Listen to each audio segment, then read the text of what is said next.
Hey guys, Mike Galbraith. I'm a family and sports medicine physician here at Elite Sports Medicine, and I have the pleasure, I'm hanging solo today, and I'm going to go over some stretches. And pretty much I self-selected myself because I'm the least flexible person in the world. But hopefully these stretches can be really helpful for back pain, a number of different hip conditions, and believe it or not, even a lot of knee conditions. So I'll get to it. A lot of these are kind of yoga type stretches. I'm the furthest thing from a very flexible yoga person. Hopefully we'll have some more actual yoga videos uploaded later as well. But I want to show you one of my favorite ones. So we know hamstrings. Obviously the hamstrings are the muscle in the back of your legs, the back of your thighs, and they attach up by your bottom, and then they attach down below your knee. So I'm going to do one simple hamstring stretch, and I like to have my legs a little bit spread like this, and then I'll kind of come down, and then with my legs stretched, just nice and controlled, straight back, and oh, I'm feeling that, even that. And now you can opt to just keep your arms crossed like this, or you can keep them straight down, or you can try to tuck your chin too. But this hamstring stretch, all these stretches, ideally I like to hold for 10 to 20 seconds, nice and slow controlled stretch. Some people will even keep their legs straight and then nice down. Goal is keep the back straight, nice, slow, controlled. And again, you can hold on to your ankles if you like, or you can reach down. Now I'm going to show you some hip flexor stretches here in the front. So your hip flexor is also called your psoas muscle. So there's a couple different ways you can do that. A common way here is if you stretch like this. Many people will try to bring this knee to 90 degrees and keep this back leg straight. And then I come here like this. And then I try to keep the upper body, the torso, just upright. You'll see yoga, they often will have kind of the arms up like this. This would be considered like a crescent pose. Again, I'm really stiff there. So this is a great hip flexor stretch.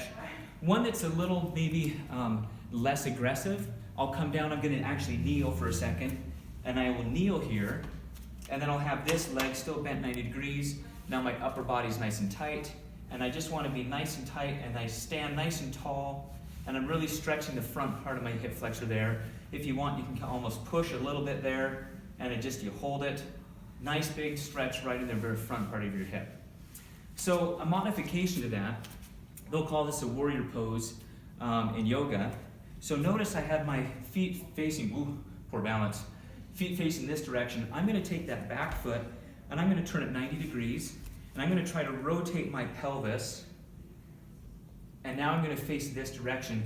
You really feel it pull in the front part of your hip as you kind of rotate. I'm gonna turn to the camera a little bit more, and notice I'm gonna really rotate. The tendency is to kind of stop, but turning that pelvis and then coming up like this will be key. I think that'll be really important. So those are a couple hip flexor stretches. I'm gonna get on the ground and show a few other things that I like.